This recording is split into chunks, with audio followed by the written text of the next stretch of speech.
Welcome to our study, continuing our study on conscience, morality, and the spiritual life.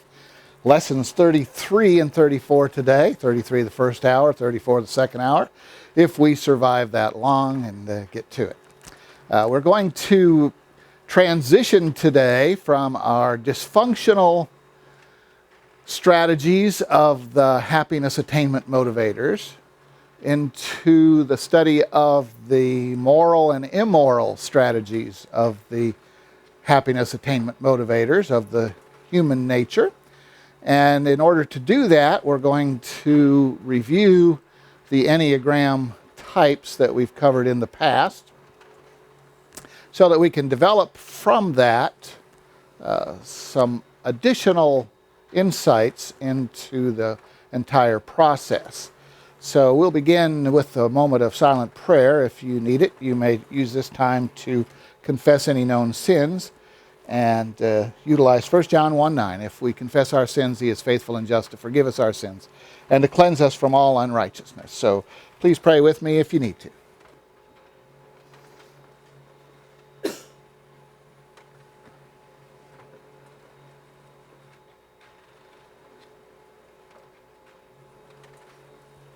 Father, as we study this hour, we ask for the Spirit's insight into our own lives and those of the lives around us so that we might relate to people, seeing what is in them and what is in us, and seeing what you have provided for us in our spiritual nature so that we don't have to rely on this human nature that we were born with.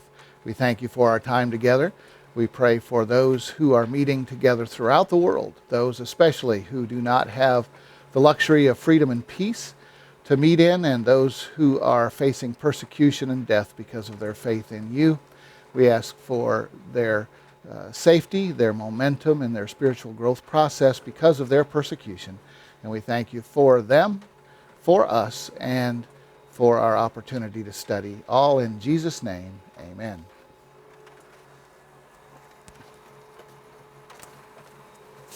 There's more notes for people. Eventually that'll quit printing and we can move on. We'll begin with a note that I want everyone to be aware of, especially those who look these things up on the internet. It's important, imperative, to be aware that the DSM-4 and the Enneagram, as well as all other psychological or philosophical systems, are man's attempt to understand man and are not God's viewpoint of man and his problems, nor God's prescription for those problems. In studying these systems, we are not endorsing them in any way, only using them as a starting point, as a commonly available source of terminology to describe man and his problems in order to transition to God's viewpoint and solution to the human nature dilemma. Ephesians 4:18, their moral understanding is darkened and their reasoning is beclouded. They are alienated from the life of God because of the ignorance that is deep-seated in them, due to their hardness of heart, to the insensitiveness of their moral nature. Romans 8:6, now the mind of the flesh is death, death that comprises all the miseries arising from sin, both here and hereafter. But the mind of the Spirit is life and peace, both now and forever. Revelation 3:1 and 2, and to the angel or messenger of the assembly in Sardis write, these are the words of him who has the 7 spirits of God and the 7 stars. I know your record and what you are doing. You are supposed to be alive, but in reality, you are dead. Rouse yourselves and keep awake, and strengthen and invigorate what remains and is on the point of dying. For I have not found a thing that you have done meeting the requirements of my God or perfect in his sight. Romans 6:13, do not continue offering or yielding your bodily members and faculties to sin as instruments of wickedness, but offer and yield yourselves to God as though you have been raised from the dead to perpetual life, and your bodily members and faculties to God, presenting them as implements of righteousness. The Bible in Psychology, here's a brief excerpt from this article by John Stahl. Today, as never before, people are interested in psychology and what it has to say to mankind. The study of psychology deals with the mind, its senses, and human behavior. Since our mind controls our behavior and our behavior influences and is influenced in many ways, it becomes a challenging study. Along with this are the ever-increasing problems of the mind, social relations in a complex world today, mental and moral breakdowns, the increase of the occult, and the desire to know the future and the things of the non-physical world. Satanic influence is increasing as never before, as 1 Timothy 4:1 and 2 Timothy 3:2 state. Now the Spirit speaks plainly that in the latter times some shall depart from the faith, giving heed to deceiving spirits and doctrines of demons. And evil men and deceivers shall wax worse and worse, deceiving and being deceived. Since man is constantly trying to explore the mind and human behavior, it seems logical to the Christian that his source of knowledge can best come through an understanding of the one who created the mind of mankind, as well as looking at the textbook he has written on the mind and human behavior. The most authoritative textbook on the subject of human behavior is the Bible. Not only is it authoritative, it is objective and is the final word on the subject. And whether people accept the principles of God's word and agree with them or not, all are subject to the principles found in the Bible. Therefore, it behooves us to consider seriously what God has to say on this matter of biblical psychology. The Bible is not a textbook on psychology, rather it is a text on God and his relationship to mankind whom he has created. However, in the context, there is much stated in the Bible on human behavior, and where the Bible speaks on the subject of psychology, it speaks with final authority. In the past, we have studied various approaches man has used to understand mankind, such as the Myers-Briggs Type Index, the Big Five, Carl Jung's types, and more recently, Jonathan Haidt's Moral Foundations. And the description system we found that was the most elaborate was the Enneagram types. As we conclude our study of the dysfunctional strategy of the human nature, known as personality disorders in psychology, and transition into the study of the moral and immoral strategies, we will return to the Enneagram, beginning with a review of the 9 types, then look at these 9 types and the dysfunctional strategies known as personality disorder, before finally looking at them in terms of human morality, human immorality continuum. Finally, the notes are printed. Here's a paper about that very subject from the human viewpoint perspective. Applications of the Enneagram to Psychological Assessment by Marlene Kresge-Cohen, a PhD. Introduction. The Enneagram as a model of human perception encompasses both the human and transpersonal dimensions of our experience. The concepts span normal and higher functioning as well as dysfunction.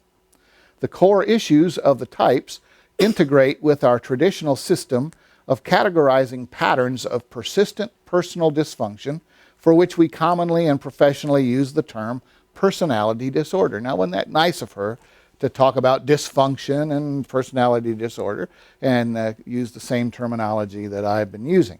This Enneagram model parallels and integrates definitions of pathologically oriented definitions of personality, thereby reinforcing an understanding of a vast spectrum of human functioning that ranges from poorly adaptive to life circumstances and severely impaired to highly and creatively functioning, the kind that we have termed self-actualizing. It connects the ancient notions of vices to associated virtues and supports self-acceptance of one's patterns as a starting place for personal growth. And this is a primary reason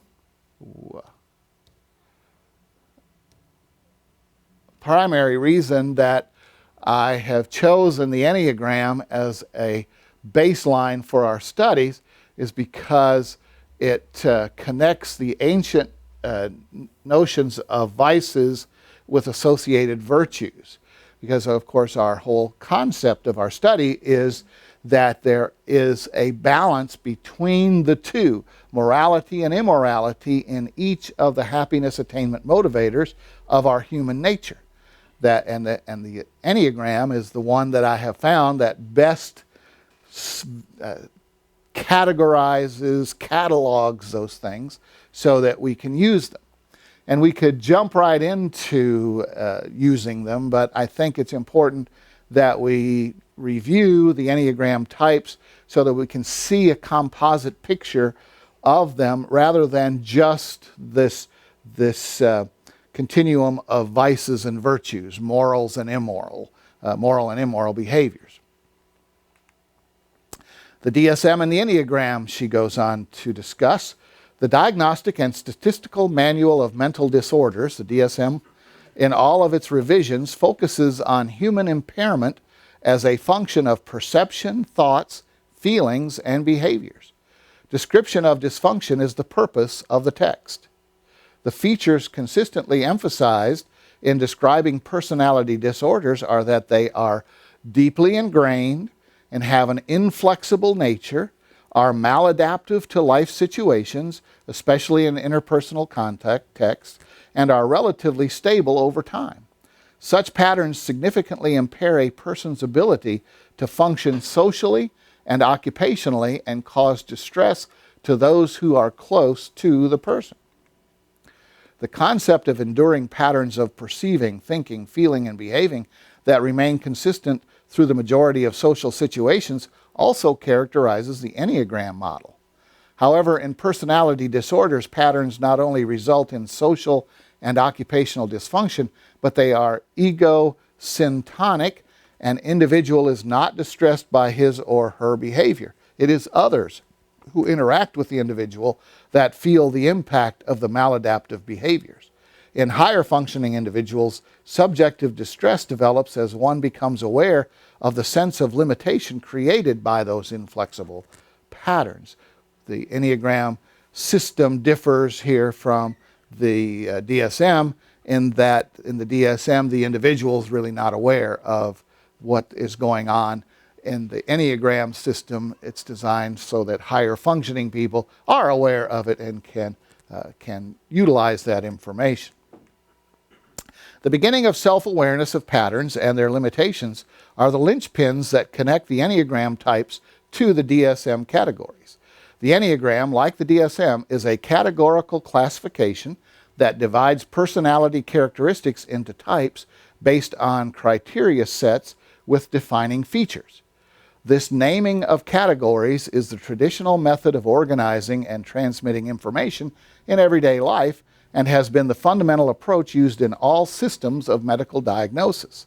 As noted in the DSM, a categorical classification system works best when all members of a diagnostic class are homogeneous.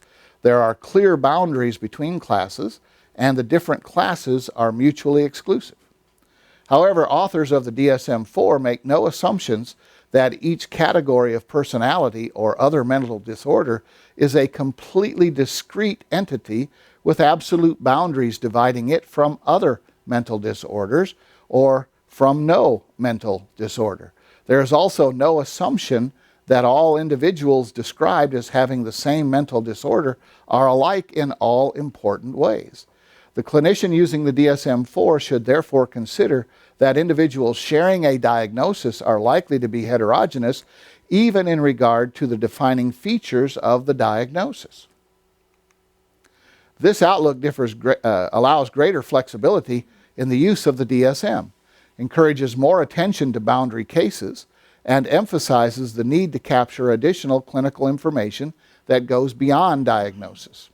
In recognition of the heterogeneity of clinical presentations, the DSM also includes polythetic criteria sets in which the individual need only present with a subset of items from a longer list. In other words, the diagnosis of borderline personality requires only 5 of the 9 items. You remember that we repeated that with every one of them in our first look at the DSM, is that they had to have 5 of the 9 or 4 of the 8 or whatever it happened to be. Finally, the DSM reminds us that it is important that descriptions not be applied mechanically by untrained individuals. The specific diagnostic criteria included in the DSM-4 are meant to serve as guidelines to be further informed by clinical judgment and are not meant to be used in a cookbook fashion. Lastly, personality disorders are clustered by some predominant feature such as eccentric thinking or anxiety, and there is always the category of not determinable or NOS. The above-named principles have parallel in the clinical application of the Enneagram to clients who seek treatment for myriad reasons, but function well enough to evade the diagnosis of personality disorder. Higher functioning patients seeking psychotherapy can be more mysterious to understand, to appreciate in depth, and often to assist. The Enneagram gives touch points to all the activities of brief and in-depth therapies, whether cognitively, emotionally, or somatically focused. Then she goes on to discuss Erikson's developmental framework for naming the problem. We're not going to use Erikson here, but we are going to use her introduction to it. Clients and colleagues often laugh aloud when we remind each other that problems are normal. Laugh out loud. Okay. And common problems are common. Go ahead and laugh out loud again. Okay. Human adaptation is conflicted, and the expectation of life without the biopsychosocial environmental press to adapt and evolve is a sweet delusion. No, that's, you're not supposed to laugh at that one. Common problems are common. Problems are normal. If you look up here, that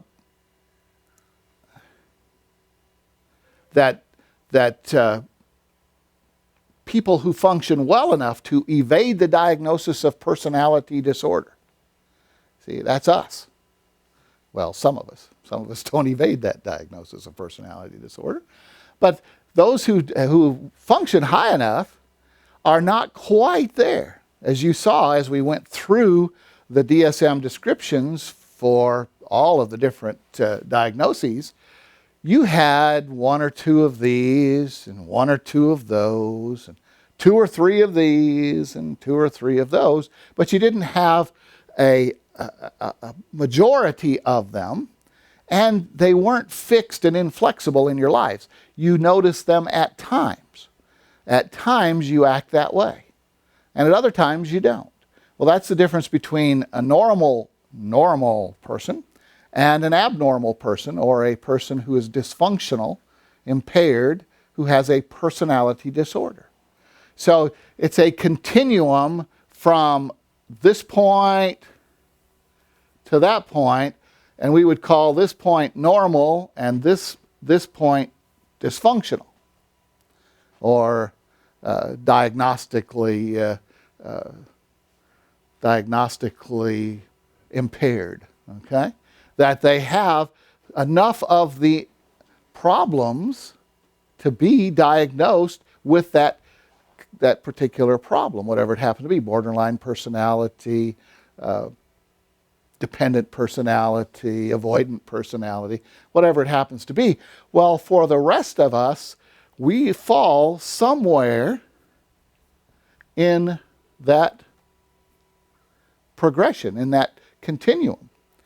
And associated with that continuum are, above the line, the human good aspects, and below the line, the human bad or immoral aspects of our lifestyle pattern that we develop. And the Enneagram is a system of looking at them.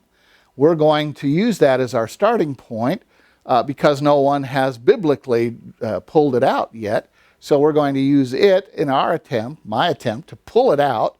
And my objective is to find the scriptural approach to all of these and scriptural descriptions of all of them, so that we can see them from God's viewpoint. Now, God's viewpoint of them is the easy part to find. It's all of the descriptions. There's one author that he actually took the Enneagram and broke it down into 12 aspects instead of 9. And he used, and I've explored this, but not in great detail, and we'll explore it again. He named them after the head of each of the 12 tribes based on their characteristics. Each of the 12 tribes of Israel based on their characteristics. And it closely paralleled the Enneagram, except he found 3 more than the Enneagram's 9. And so that may be our answer. That may be where we go with it, looking at his approach, or we may have to modify that in some way to develop our approach on it. But the key to understand is that it is a progression from normal to dysfunctional. And we all have places on that line. And we may congregate here pretty normal. And occasionally we may jump up here to closer to dysfunction, closer to being diagnosable. Okay? But the key to all of that is that this is human. And we have a spiritual alternative to this, our reservoir of righteousness, alternative to living that way and being stuck in this continuum. Because you are going to, if you're living normal human life, you're going to get dysfunctional at some point in time. It's going to happen. Conversation with someone, a situation arises, you're going to go from acceptable, normal, good human to rotten, no good human. And you may get stuck in that.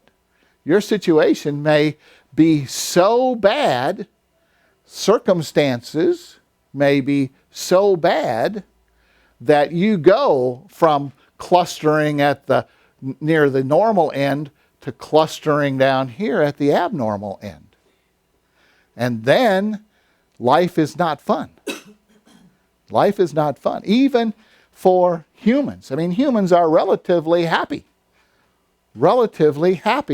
when they're functioning normally. That's the whole objective here, is to be happy. That's what people strive for, happiness. Whatever it takes to make me happy. The 6 happiness attainment motivators: chemical, religious, approbation, materialism, power, or sex. One of those 6 things, or a combination of those 6 things, keeps the human happy. And in whatever it happens to be, the more they function towards normal, the happier they will be in dealing with life. Now, the more they get to sinfulness, they may be happier. Now, if you take someone in chemical or sexual, the desires of the body, the desires of the physical body, want chemical and sexual satisfaction. That's what makes the body happy. Okay? And so they may be, it may go back to the 60s with sex, drugs, and rock and roll, and they're just as happy as they can be until they sit down and get straight and realize that they're not happy. But the body is happy, so they think they're happy until they begin to recognize that they're not really happy. Not really happy. So these happiness attainment motivators function well to make us happy unless we look at it from an outside perspective. I mean, how many people are living a wonderfully good life and commit suicide? Yeah, you would say, that person had everything going for them. They had everything that they needed in life, and they had a wonderful family, and they had a wonderful job, and great friends, and everything was just great. Why would they commit suicide? I could see if it was a person that was obviously dysfunctional and taking drugs and doing all kinds of terrible things. I could see that person committing suicide. But how about this normal functioning person? Why would they commit suicide? Because the happiness attainment motivators do not provide true happiness. And you'll react to those, and you can become very depressed by your wonderful good life. Your good life can make you depressed because you realize it doesn't mean anything. It doesn't mean anything. It's futile. And that's the message of Solomon. I found all of these things. All of these things were wonderful. And they're great. But it's all empty. It's all vanity. It's all emptiness. There's nothing there. See? So normal or dysfunctional are equally unsatisfying. They'll make you unhappy. Okay? Clinical uses of Enneagram knowledge. This continues the same article. The Enneagram's first and most powerful use has traditionally been as a heuristic device, that is, to stimulate one's interest for further self-investigation and to encourage a person to learn and discover on their own. If you go search Enneagram on the internet, you're going to find all of these discussion groups about Enneagram. And there'll be an Enneagram discussion group for type 2s, and for type 4s, and for type 5s, and for every type, they'll have a discussion group. And they talk about themselves to each other and explain, well, I do this, and what does that mean? Or I found out that this is what that means. And they talk about, it's huge. It's huge how many people use the Enneagram. And that's one of my objectives in doing this, is to be able to reach those people with God's message for them, as opposed to the Enneagram's message for them. When they do searches for Enneagram, they're going to find hits with our messages, and maybe they'll gain some insight from that. So that's another aspect of this study. And eventually, maybe someday I'll get to write a book about it, and it'll be on there with all the Enneagram books, and they'll say, oh, let's look at that one. And then they'll see God's perspective rather than the human perspective that the Enneagram is based on. So it's a heuristic device. It stimulates your interest in learning more about yourself. Okay? The basic goal and strategy of the Enneagram at the level of personality is greater self-awareness. The self-awareness process, when engaged in a context of non-judgment. Notice this. The self-awareness process, when engaged in a context of non-judgment, is the ancient and practical perennial philosophy which becomes a perennial psychotherapy. Now, what's that say? Non-judgment, right here. See, because you don't want to judge that what you are is wrong. You don't want that. You just want more self-awareness so that you can be happier with yourself.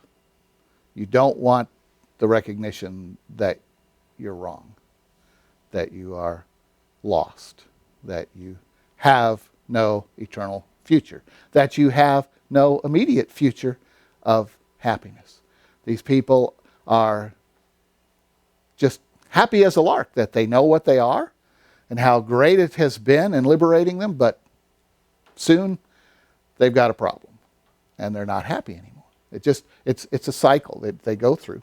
With this understanding, you don't with self-awareness become happy. The more self-aware you are, the less happy you'll be. Because man is what? Evil. Man is wicked in his ways. Though the ways of a man are evil all his days. And so you'll learn that as you become self-aware. So it's a wonderful avenue for reaching people, because they can understand, or will reach a point where God will convict them in their self-awareness of their need, of what their needs are. So it's a perennial philosophy, okay? That non-judgment. It's a perennial. Don't judge right or wrong. Leave God out of this is essentially what they're saying. And it becomes a perennial psychotherapy. Leave God out of it. How man attempts to understand mankind. We finished with her article now. And this is a review of the Enneagram, a very brief review of the history, and then we'll review the points of the various types. How man attempts to understand mankind, the Enneagram history. The words Enneagram come from two Greek words, ennea meaning 9, and grammos meaning point, 9 points. The Enneagram consists of a system that holds that there are 9 approaches to the perception and response to reality. The brief descriptions. The type 1 is the reformer or the perfectionist. The underlying motivation of the 1 is to be right and to avoid being wrong. They are also known as the achiever. The type 2 is called the helper. Helpers focus their lives on giving and receiving love and are therefore called givers. The type 3 is a motivator or a performer. They admire success and want others to admire their successes. 3s are often impressive people with impressive credentials and accomplishments. They're the succeeder. They're the success story person. The 4 is the romantic. 4s combine emotional intensity, sensitivity, and intuition all in one person. Romantics don't settle for the ordinary. They are the individualist. Right? These are all wonderful. If you're one of these, you're wonderful so far, right? The 5 is the thinker. Type 5 is the most mentally intense, making maximum use of their intellectual capacities. They think before they act. Thinkers are excellent investigators and sharp observers. They are therefore called the observer. 6 is the skeptic, the devil's advocate. 6s are both affectionate and skeptical. They like people, they value trust, and when they trust someone, they are extremely loyal to that individual. They're also known as the guardian. The 7 is known as the adventurer, the epicure. 7s hate boredom and love stimulating activity. Hence, they are adventurous and accumulate wider and wider experiences as they get older. They're also known as the dreamer. 8 is the leader or the boss. They're assertive, blunt, and fearless. They speak their minds. They're independent. They're known as the confronter. 9 is the mediator, the peacemaker. The underlying motivation of type 9 is achieving peace of mind.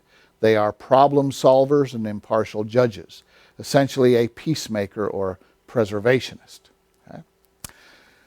You're going to see as we initially introduce the dysfunctional types, the dysfunctional strategies, the personality disorders, you're going to see them mentioned in here in context with levels of development.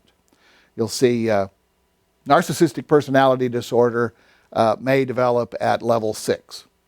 Okay, you'll see that. We're not going to go into great depth on that this lesson. We're going to just review all of the different types so that refresh your minds about what they're like. Later, we'll go into each level and look at the levels, and we'll look at the morality and immorality in those levels. But for the dysfunction, I wanted you to be aware that that's what it's talking about, and we'll define those more as we go on. But here are the healthy levels. These were the work of Don Rizzo and Hudson, Rizzo and Hudson, and they developed these 9 levels. They said, well, there are 9 types, but they seem to have 9 levels of development, all the way from the healthy to the unhealthy, all the way from level 1 to level 9. So here's a brief, their description. Remember, these are new agey kind of psychological type people. So level 1 is called the level of liberation. Level of liberation. Level 2 is the level of psychological capacity. Level 3, the level of social value. And those are the very healthy levels. Now, the average levels are people that really haven't read their books yet, is apparently what that means. They haven't moved up. They're just average. They don't really know what's going on in their lives. They're not really aware of their Enneagram types, and they're not really aware of how wonderful they could be if they just studied enough and became more and more self-aware. So they're called the average types, and that's level 4, the level of imbalance in their social role. Level 5, the level of interpersonal control. And level 6, the level of overcompensation. Then you get to the unhealthy levels, the level of violation, the level of obsession and compulsion at level 8, and level 9, the level of pathological destructiveness. So here you can see a continuum of human good, admirable qualities down to the dysfunctional. And in there, we're going to find the human morals and the human immorality, as well as that dysfunction.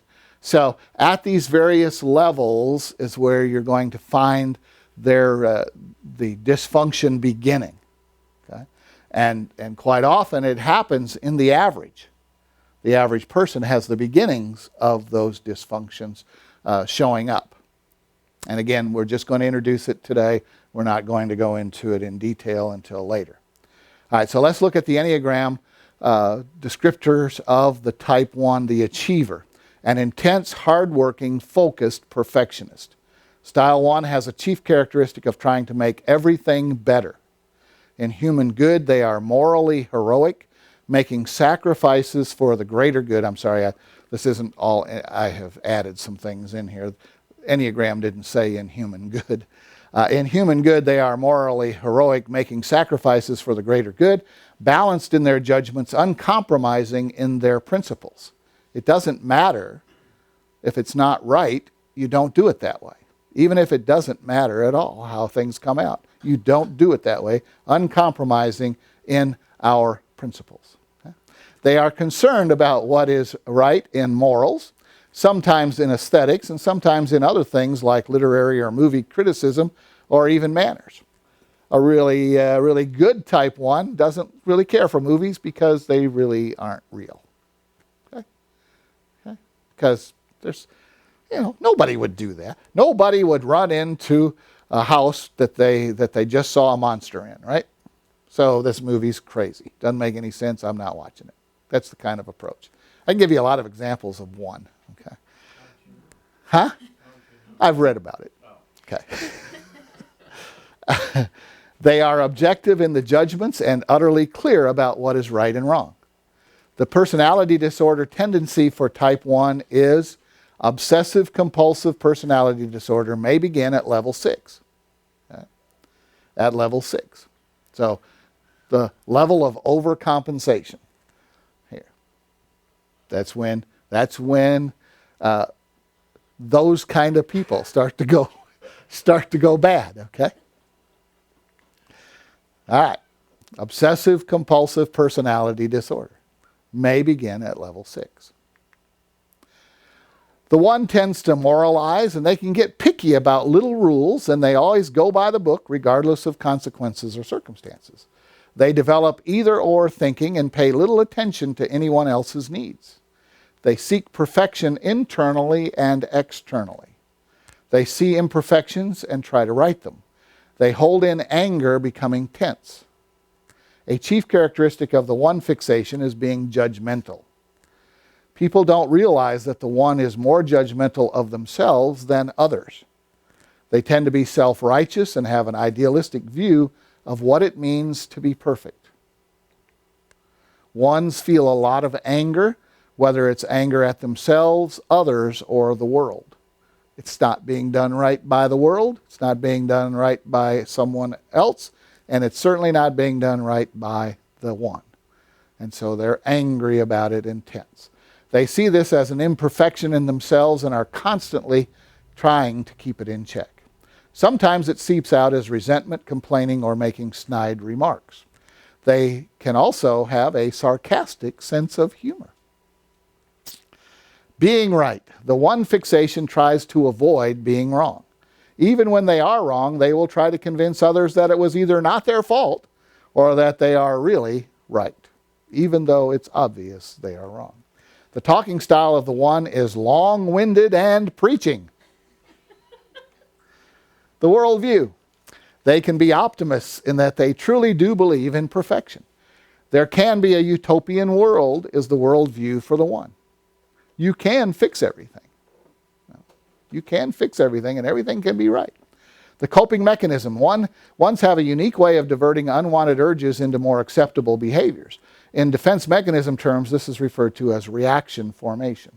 Doing well at their job is of prime importance and is a way of coping with their hypercritical superego. The thinking style. 1s like to think of themselves as being independent thinkers. They will often reject something someone else wants them to try, Later, if they may come to it themselves and act as if they thought of it, as it's their idea. Okay? The phrase that describes them, I know the right way to do things. Ones you may know, other than those present in the room with you today. Judge Judy, Laura Schlesinger, Dr. Laura, Hillary Clinton, Ross Perot, Ralph Nader, Paul, Martin Luther, Harrison Ford, Tom Brokaw, Pope John Paul II, the Lone Ranger, Martha Stewart, and Miss Manners. They know how to do things right. And you notice it's in a variety of venues. It's not always in morality or in any particular, not in the same vein, but in different areas. They know what's right, and they have their own. That's why you can have a one who looks so different, is because of the other factors involved and what their area is that things have to be perfect. The two, the helper. An empathetic, service-oriented, flattering rescuer. Style 2 is emphatically about people. Their primary concern is giving and getting love. Their life's focus is on the needs of other people, often ignoring their own. They're known as the pleaser. They seek love by being pleasing, self-sacrificing. They become prideful and resentful and angry as a consequence. If I don't do it, no one else will. Personality disorder tendencies for type 2. The histrionic personality disorder may begin at levels 4 or 5. Somatization disorder may begin at level 6. Hypochondriasis may begin at level 7. There's more than just our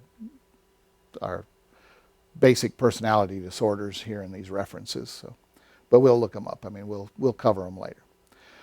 Helpful and giving. The chief characteristics of the two are helpful and giving. This is how they are perceived by most people. Only people who get very close to the two will find out about the rage that is underneath. When it does come out, it is usually shocking. It seems to be so out of character since they are usually so helpful. People believe that they don't even have it in them to get angry. Such a surprise to see a person act that way. When the two crosses over their giving limit and shifts into rage, there is a cold edge to them. The talking style of the two is advice giving. It's nearly impossible for the two to refrain from giving advice when a friend has a problem. Hidden pride is the primary emotion. Twos are often unaware of this feeling. They convince themselves that their giving is just what is necessary. They may even complain about how much they give and actually believe that they wish someone else would take over. Under the hidden pride are feelings of shame and being unworthy of love. Their worldview. No one will take care of my needs, and there is no higher power that cares about me. I must manipulate the environment to get what I want. Their primary fear is being found out. It's what they really are. They want to keep up the image of being nice, kind, giving, and that they are necessary people, that they are necessary for survival. The coping mechanism is repressing the awareness of having needs themselves. The relationships, twos have to be in a relationship. They are usually the ones that leave the relationship. When they no longer feel special or they have burned themselves out on giving, they start looking around for someone else to please.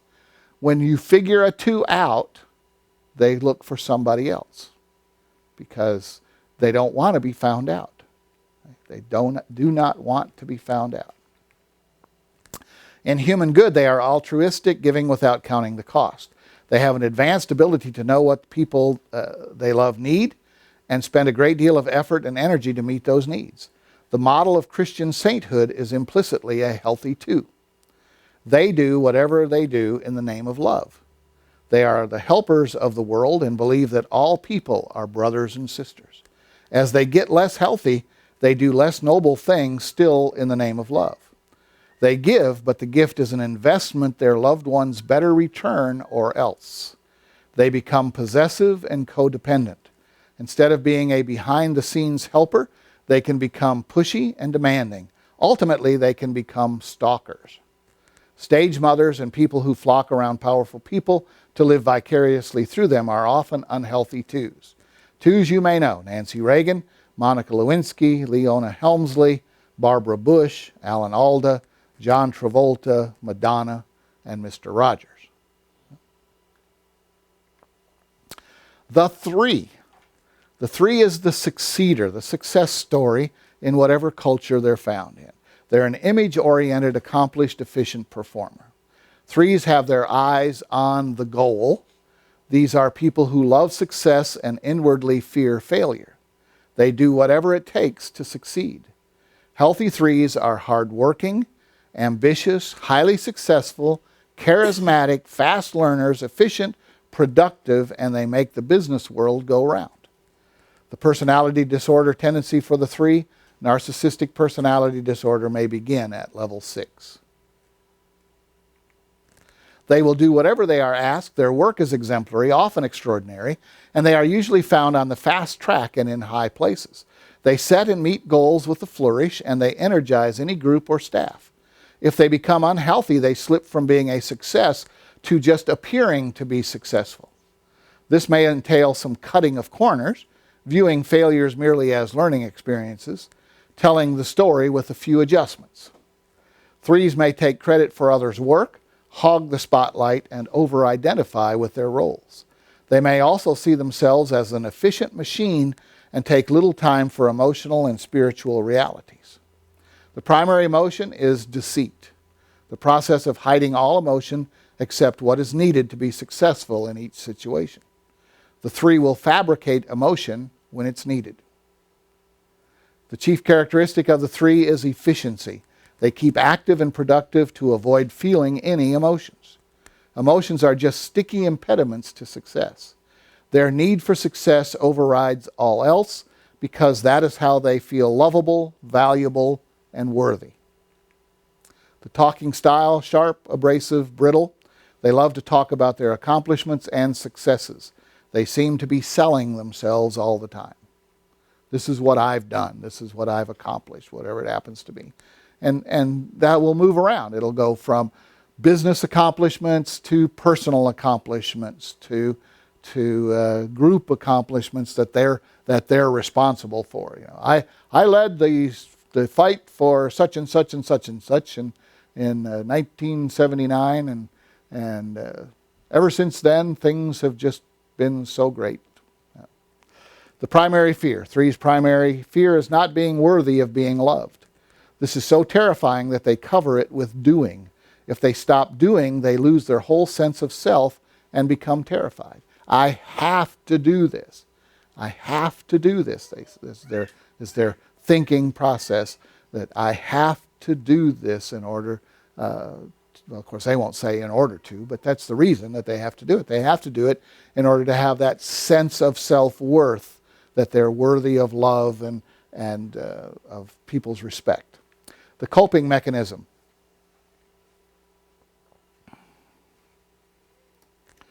Identifying their value with their job description, credentials, what they've done, is how they cope with the underlying feelings of being unlovable. Avoidance. Failure is perceived as the worst possible thing that could happen.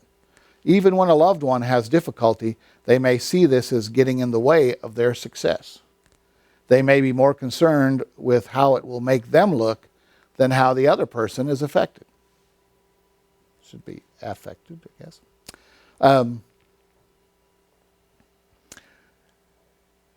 Somebody at work has a problem.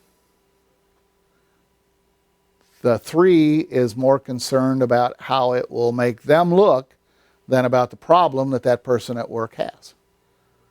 It will get in my way, is what the three thinks. I must keep striving for success, and here are some threes you may know. Tom Cruise, Arnold Schwarzenegger, Demi Moore, Elizabeth Dole, Cindy Crawford, Johnny Cochran, O.J. Simpson, the CEOs of over half the corporations in America, Oliver North, Sharon Stone, Oprah Winfrey, and Tiger Woods. Okay? Those are threes. They must be successful. The four is the individualist, a self-absorbed, sensitive, creative overanalyzer. If 3s are about success, 4s are about authenticity. 4s have a deep and wide range of emotions and trust their subjective experience to make their life decisions. They are frequently highly aesthetic, not in talent necessarily, but in concern, because they have a highly developed ability to think symbolically. This, coupled with their emotional richness, cries out for artistic expression. The personality disorder tendencies for type 4 are many. Okay? These people,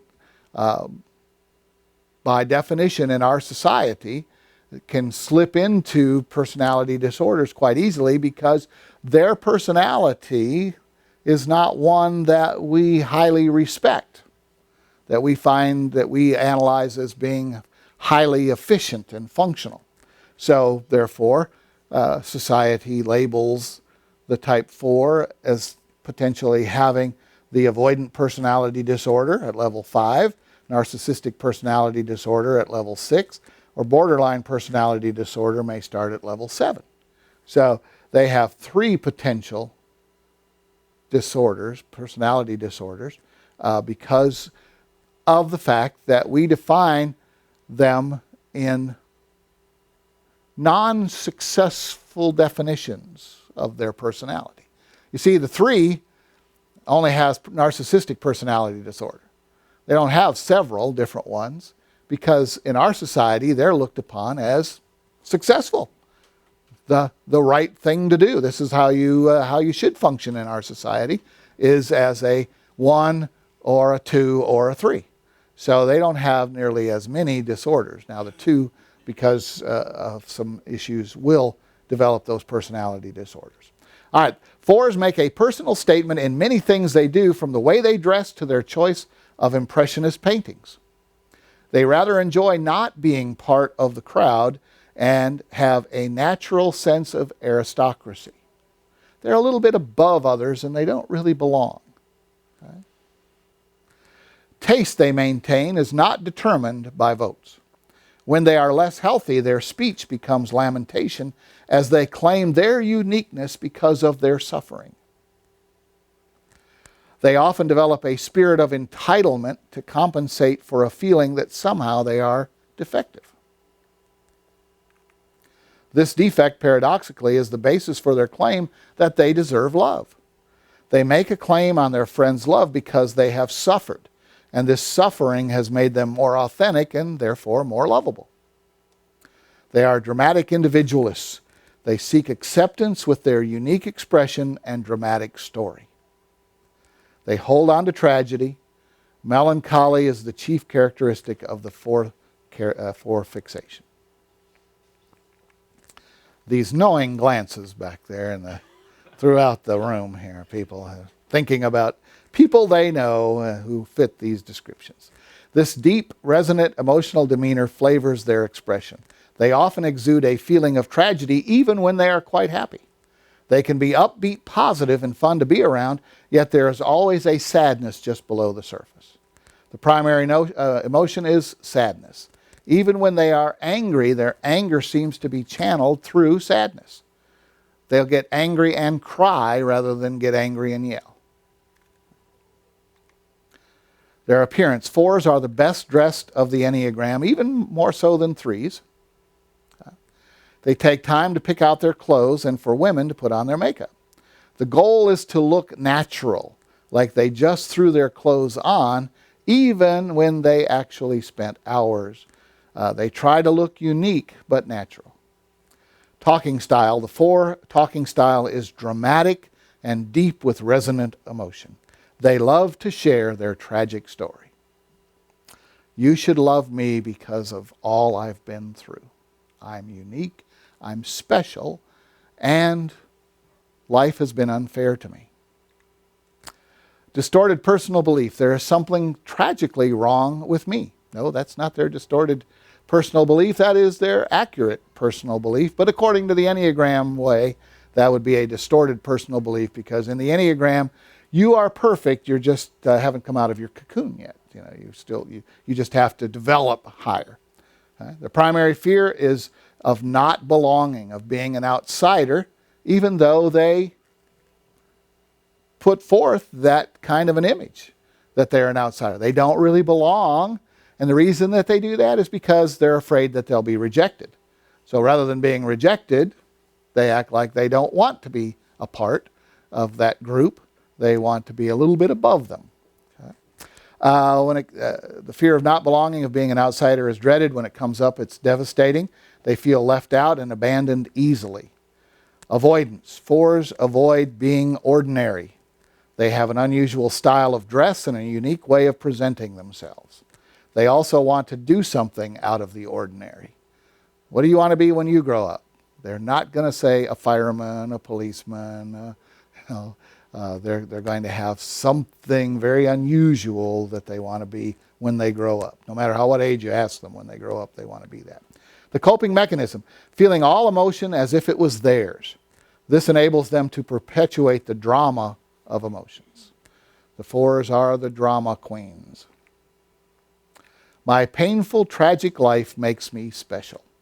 4s you may recognize: Shakespeare, Dennis Rodman, Nicolas Cage, Marlon Brando, Anne Rice.